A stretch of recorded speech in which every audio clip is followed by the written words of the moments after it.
Muy buenos días. Hoy hablaré de la enfermedad COVID-19 y el embarazo. Es una enfermedad provocada por el SARS-CoV-2 del llamado beta coronavirus.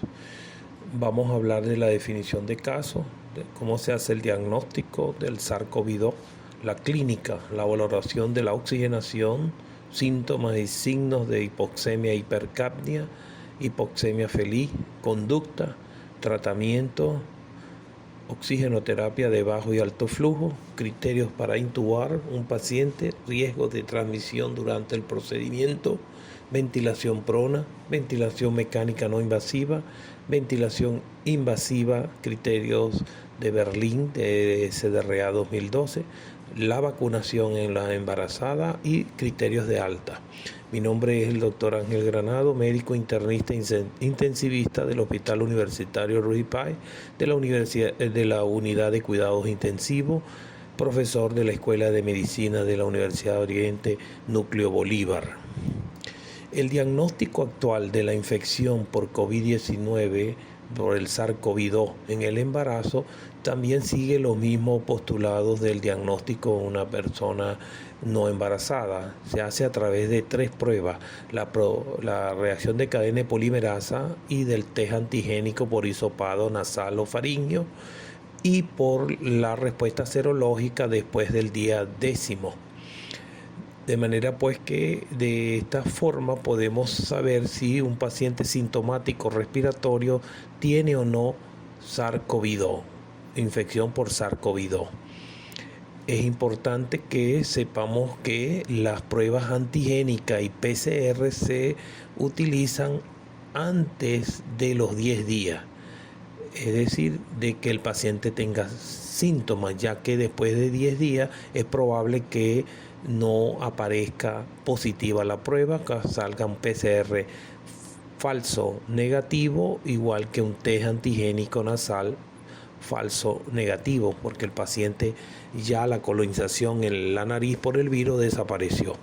Y la serología debe de hacerse después del 10º día, del 10º al 15º día, es cuando aparece la respuesta serológica adaptativa de anticuerpo. Es importante entonces, ante una embarazada con sospecha de COVID, hacerle el diagnóstico a través de estas pruebas. Si tiene más de 10 días, hacerle una prueba de anticuerpo. Si tiene menos de 10 días, hacerle una prueba antigénica o PCR. Tenemos que estar actualmente alerta por la variante Delta, que ya llegó acá al país, pues esta es una variante que es altamente infecciosa. El inóculo viral es 1000 veces que la variante clásica, se transmite durante más tiempo y es altamente contagiosa. De manera que es importante que estemos atentos de esta variante Delta. La clínica del paciente con COVID-19 embarazada puede ser desde una infección asintomática o presintomática, donde solo el diagnóstico se hace a través del test nasal, PCR o antigénica. Una enfermedad leve, que el paciente muestra síntomas de una gripe leve, sin ninguna manifestación de afectación pulmonar, disnea y sin imágenes anormales en la rayos X de tórax.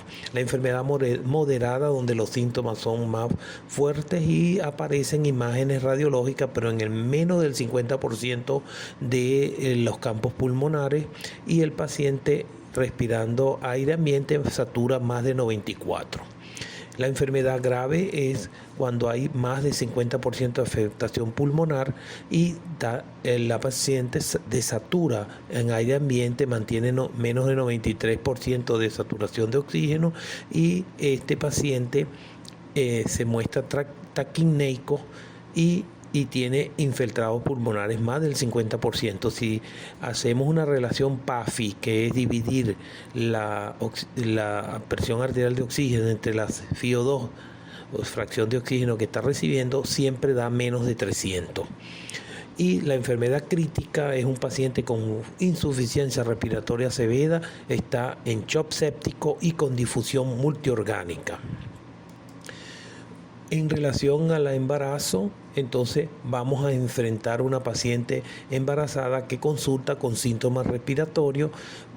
Se divide en dos aproximaciones. Si tiene sin trabajo de parto, sin compromiso respiratorio, no tiene alto riesgo tétrico, un bajo riesgo tétrico, se maneja ambulatorio estos pacientes.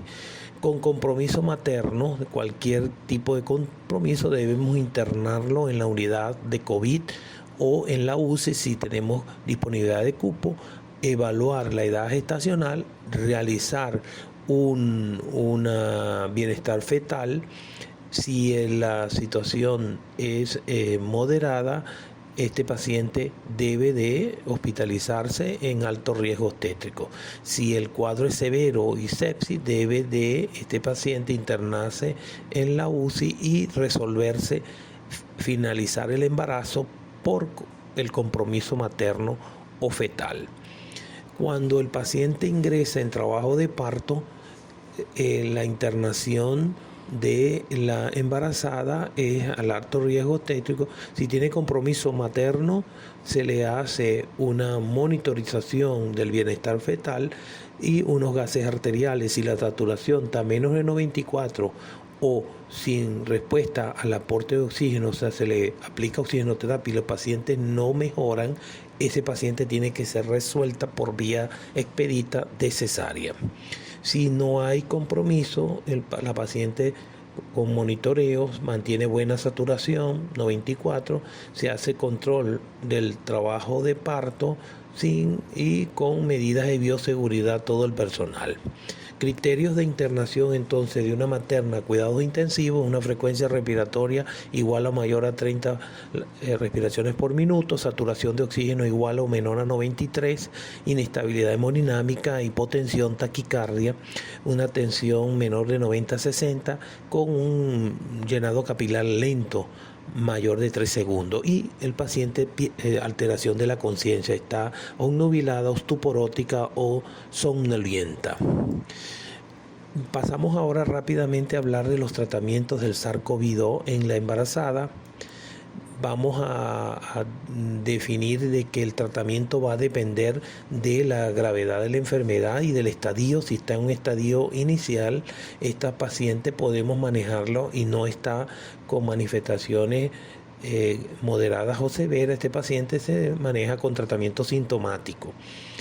Si está en el estadio después de los 7 días y hay un estadio 2A pulmonar, pero sin compromiso importante, es decir, un paciente que tiene compromiso moderado, le ponemos oxígeno, se usa esteroide, Remdesivir. En la embarazada todavía es clase C según la FDA.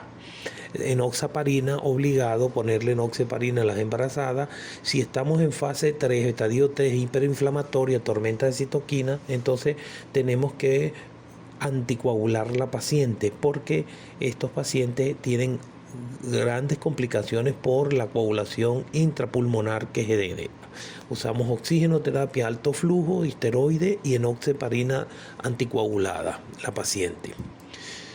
Es importante que el manejo de la obstétrica de la mujer embarazada debe hospitalizarse a alto riesgo obstétrico. En ARO, todo paciente con síntomas respiratorios debe realizarse una PCR, una prueba antigénica por hisopado nasal, y las que tienen más de 10 días deberían realizarse entonces PDR de anticuerpo, una prueba rápida de anticuerpo.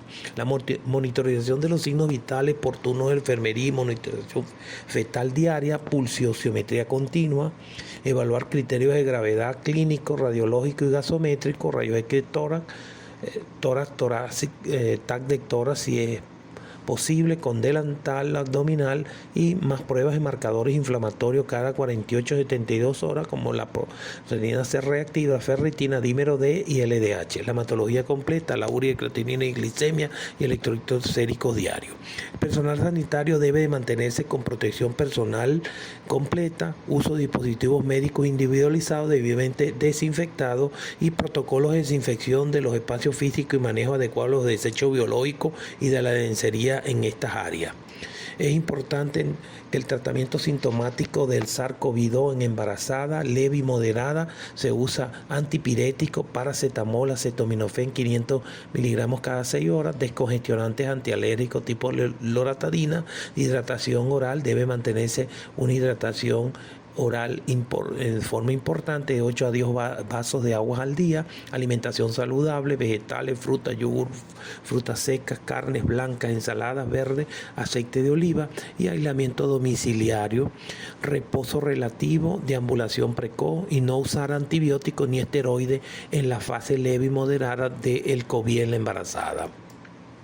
Los signos de alarma que hay que decirle a esta paciente que debe estar pendiente es los pacientes que empiezan a tener taquipnea, más de 30 respiraciones por minuto, que desaturan, miden la oximetría en su casa y tienen menos de 93 en reposo, respirando aire ambiente, y estos pacientes deben de inmediatamente ser trasladadas a la UCI COVID o a la unidad de alto riesgo obstétrico COVID. Los pacientes con signos de progresión de lesiones e imágenes pulmonares más del 50% de un periodo de 24 a 48 horas de compromiso pulmonar se deben tratar como casos graves, y los pacientes con fallo respiratorio con hipoxemia severa que ameritan ventilación son casos críticos. Se presenta una complicación con otro fallo de órgano como renal, cardíaco, cerebral o hepático, también son criterios de COVID crítico embarazada. Los signos de alarma de casos severos y críticos: disminución progresiva de los linfocitos, una linfocitopenia, aumento progresivo de los factores periféricos de inflamación como dímero D, LDH, ferritina, interleuquina 6, lamentablemente no la medimos acá en Venezuela, y la proteína C reactiva. Rápido progresión de imágenes pulmonares indica que el COVID está evolucionando en forma grave o crítica. El tratamiento sintomático de soporte para el SARS-CoV-2 y el embarazo consiste en uso de nebulizadores presurizado de budesonida puff para los pacientes que tienen disnea, no usar los nebulizadores portátiles por el peligro de aerosolización del virus al personal que atiende al paciente. Monitoreo de la saturación, pulsiometría en la embarazada debe mantenerse por encima de 95, usando oxigenoterapia si la saturación de la hemoglobina es menor de 95, mantener un flujo con bigote nasal 4 a 5 litros por minuto.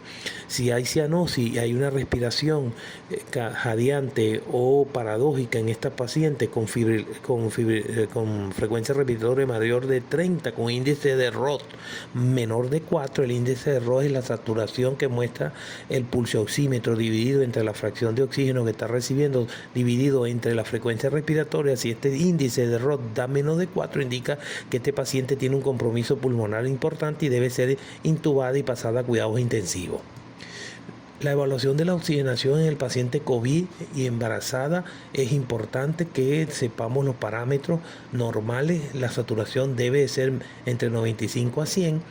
La presión arterial de oxígeno estimada para la edad se calcula con 104 menos 0,42 por la edad en años de la paciente. Eso nos da la cantidad de oxígeno que debe tener una persona normalmente.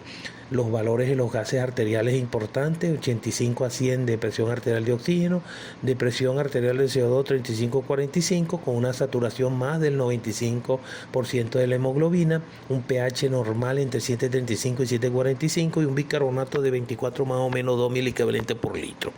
La PAFI, que es dividir la presión arterial de oxígeno entre la fracción inspirada que está recibiendo de oxígeno, debe ser entre 400 a 500. Ese es el llamado índice de Kirby, o el SAFI. Cuando no hacemos gases, sustituimos la presión arterial de oxígeno por la saturación de la hemoglobina. El índice de ROT, ya lo comentamos, saturación de la hemoglobina, FiO2 sobre frecuencia menor de 4,88 indica importante compromiso del paciente. El gradiente alveolo arterial de oxígeno es la diferencia de lo que hay en el alveolo y lo que está en la arteria, debe ser siempre menor de 20. Ese gradiente se calcula, una forma de calcularlo es el porcentaje de oxígeno que recibe el paciente por 5, es lo que uno estima en el alveolo. menos lo que está en la presión arterial de oxígeno, da el gradiente. Normalmente estos pacientes deben de tener un gradiente menor de 20. Inmediatamente que se detecta la hipoxemia en esta paciente embarazada menor de 95, tenemos que empezar a usar oxigenoterapia con sistemas de bajo flujo, por es la cánula nasal. La cánula nasal debe de ser suministrado el oxígeno entre 24 a 40, es decir, máximo 5 litros por minuto, para evitar daño a la mucosa olfatoria y que se produzca epistasis por un chorro de oxígeno más de 6 litros por minuto. Si usted requiere más de 5 litros por minuto, tiene que pasar a máscara de oxígeno. Pero la máscara no puede ser a menor de 5 o 6 litros por minuto, porque si no, el paciente reinhala el CO2 y aumenta el CO2 en sangre. Entonces, las máscaras tienen que ser a más de 6 litros por minuto y si después de que el paciente tiene 8 litros por minuto, que se estima una fracción de 60%, no mejora, entonces pasamos a máscara con reservorio. La máscara con reservorio también debe estar entre 6, 10 hasta 15 litros por minuto para garantizar oxigenaciones importantes, más del 70 a 90% de fracción inspirada de oxígeno. El sistema de alto flujo solo lo usamos en pacientes que tengan patología pulmonar de base, ebótica, enfisema pulmonar, donde el oxígeno debe estar controlado por este sistema de alto flujo. Entonces se usa la máscara Venturi solo cuando necesitamos ponerle oxígeno a niveles controlados al paciente. Los dispositivos de alto flujo que disponemos actualmente es un sistema que permite darle flujos altos de oxígeno, entre unos 50 a 60 litros por minuto de oxígeno. Este sistema de alto flujo provee también una presión positiva a nivel de la vía aérea, que conocemos como CPAP. Es importante que este paciente que esté en dispositivos de alto flujo esté monitorizado, porque si hay agotamiento de la diafragma debe ser pasado a ventilación mecánica. Entonces nosotros en COVID usamos un escalamiento en la oxigenoterapia que va a depender del PAFI, es decir, PAFI menor de 300, o sea, índice de Kirby menor de 300, ponemos máscara con reservorio, terapia convencional que usamos en nuestros pacientes.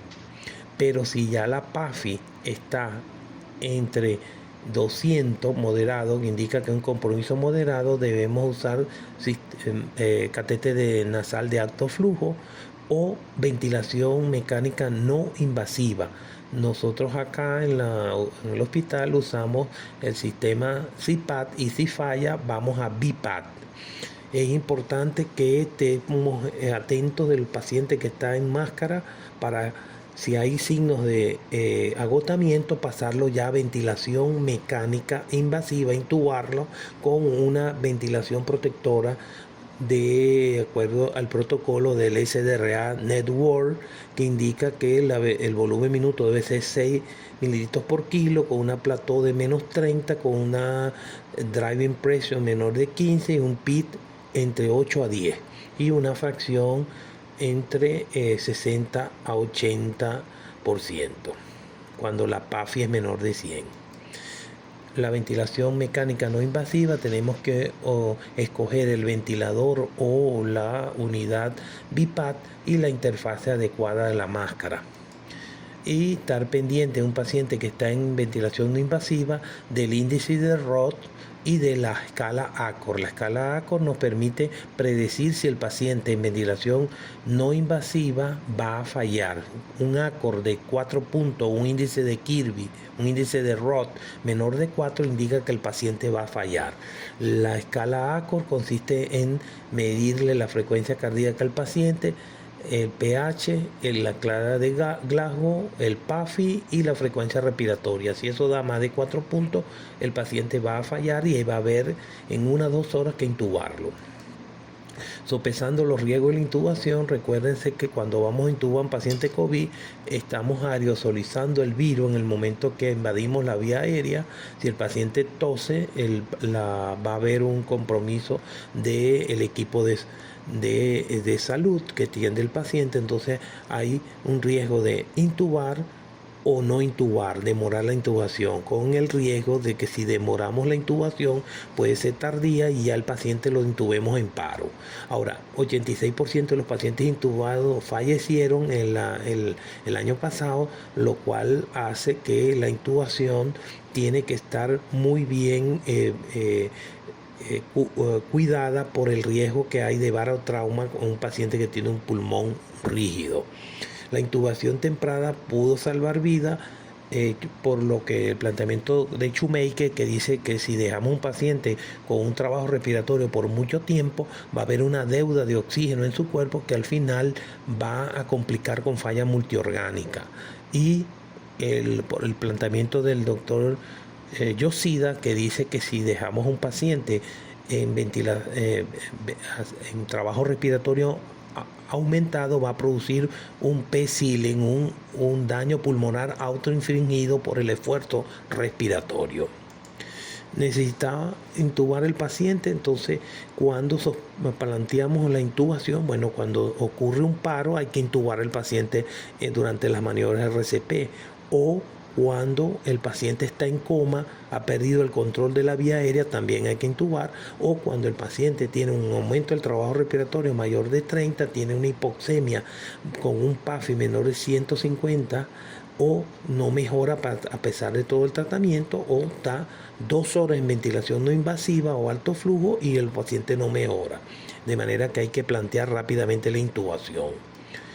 Los procedimientos que generan aerosoles, la intubación es lo mayor. Por lo tanto, el que va a intubar tiene que estar muy bien protegido para no contaminarse con el momento de abordar la vía aérea del paciente con COVID. Compresiones torácicas, succión antes de intubar, no se debe succionar, y la ventilación mecánica no invasiva aerosoliza también, la ventilación con ambú también, y la succión después de intubar. Todos son procedimientos que generan aerosol y que deben tener cuidado el equipo que está atendiendo el paciente. Los criterios de Berlín de 2012 de que el paciente tiene un distrés respiratorio es por un daño pulmonar que en una semana se muestra un pulmón blanco, imagen radiográfica, opacidades bilaterales que no pueden ser explicadas ni por derrame ni por atelectasia, y con una falla respiratoria que no está explicada por falla cardíaca o sobrehidratación. De manera que hay que excluir que no le hayan pasado demasiado líquido a este paciente o que no esté en falla cardíaca. Entonces, la oxigenación, la evaluación es dividir un PAFI que tenga menor de 300 con 5 de pi, se considera un SDRA leve. Si está entre 200 y 300 se llama moderado, y si está menos de 100 es grave. Nosotros en la evaluación y manejo de estos pacientes usamos una escalada dependiendo de la severidad del paciente. De acuerdo a esto vamos haciendo ventilación protectora progresivamente hasta que el paciente logre los parámetros de oxigenación. Si el paciente tiene una PAFI menor de 150, lo pronamos, lo colocamos boca abajo, lo relajamos con bloqueante neuromuscular hasta lograr la oxigenación. Nosotros acá en Venezuela no tenemos oxigenación extracorpórea, por lo tanto nuestro máximo apoyo es en ventilación mecánica en prono. En las embarazadas también se puede hacer ventilación en prono. Ahí se muestra en la diapositiva una embarazada con soportes en las caderas y en los hombros para poder hacerle ventilación prono a una embarazada. Finalmente, comentarios sobre el tratamiento con evidencia sólida para el SARS-CoV en embarazada. La dexametasona 6-8 miligramos parenteral diarios por 10 días, ese es el protocolo Recovery de los ingleses, que mostró mejoría de mortalidad en el COVID moderado, grave y crítico. con saturaciones menos de 94. Si el COVID es leve, no se debe usar esteroides. O si no, el paciente no requiere oxígeno, no se debe usar esteroides. Los esteroides equivalentes, metilprednisolona, prednisona, a 1 o 2 miligramos por kilo. No usar pulsos de metilprednisolona, como sea en algunos hospitales se está usando pulsos de 1 gramo de metilprednisolona por 3 a 5 días. Eso no está aprobado en COVID. La enoxaparina es otro tratamiento con evidencia sólida. El protocolo también Recovery, tromboprofilaxis 40 miligramos diarios en las personas embarazadas menor de 80 kilos, las que tienen 80 o más de 80 kilos, pero menos de 100, 60 miligramos, y si tienen más de 100 kilos, 40 miligramos subcutáneo BID. Mantener durante toda la gestación y 6 semanas del puerperio. Ese es el criterio para tromboprofilaxis embarazada. La dosis anticoagulante es 1 miligramo por kilo cada 12 horas en pacientes graves y críticos. Si hay fallo renal y depuración de creatinina en menos de 30 mililitros por minuto, debe pasarse a heparinas no fraccionadas. En los antibióticos, solo si hay sospecha de infección bacteriana, no se usa antibióticos profilácticos. Siempre estamos guiándonos por la procalcitonina. Si es mayor de 2 nanogramos por mililitro, la relación segmentado linfocito mayor de 3.3, y los cultivos son positivos, hacemos tratamiento de acuerdo a la bacteriología y la sensibilidad. Durante 10 días usamos los antibióticos.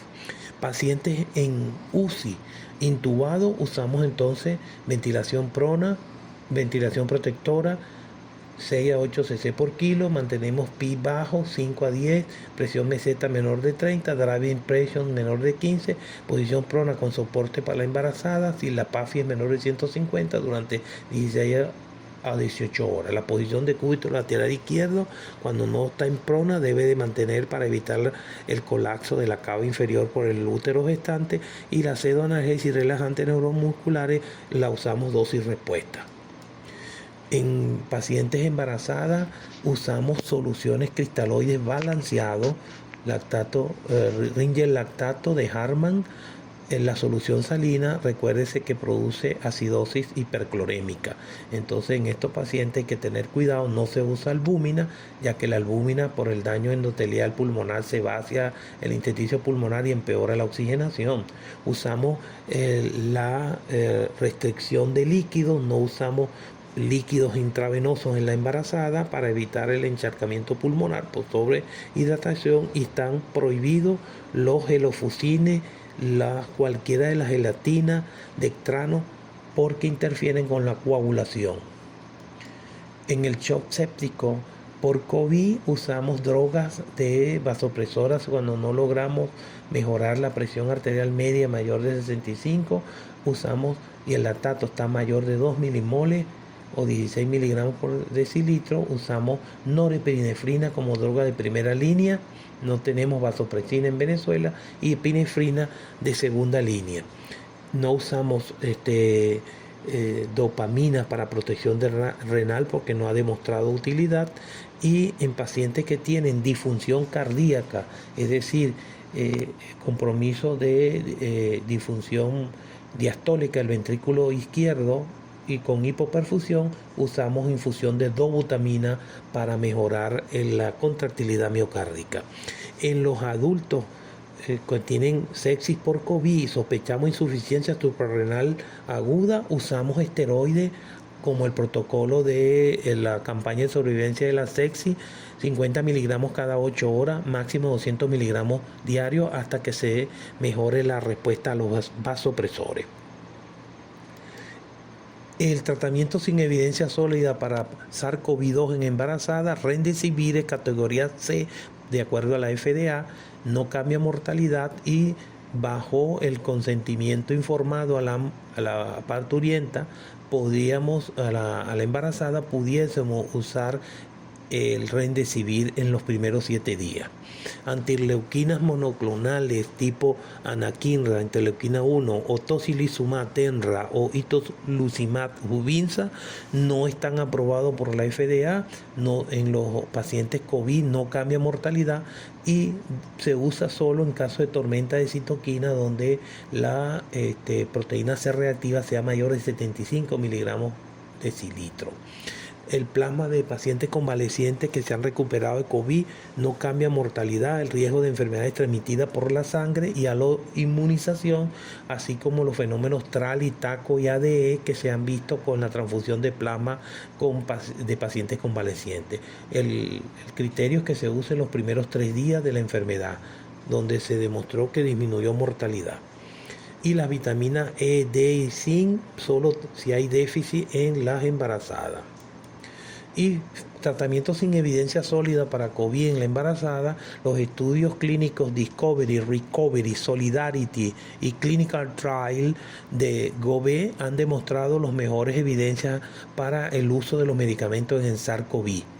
No deben usarse, por lo tanto, en el tratamiento de los siguientes medicamentos. No se debe usar nitazoxanida, ritonavir, lopinavir, hidroxicloroquina, cloroquina, interferón beta B, 1B, alfa 2B, anticuerpos monoclonales, salvo los comentarios de tocilizumab o oseltamivir. Ninguno de esos tienen evidencia sólida.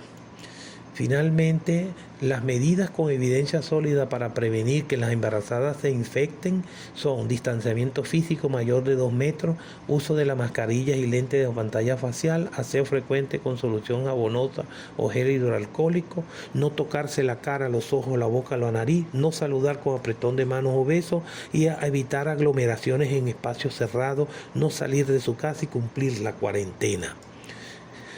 Recordar que en el COVID embarazada tiene que estar el médico pendiente de la nutrición.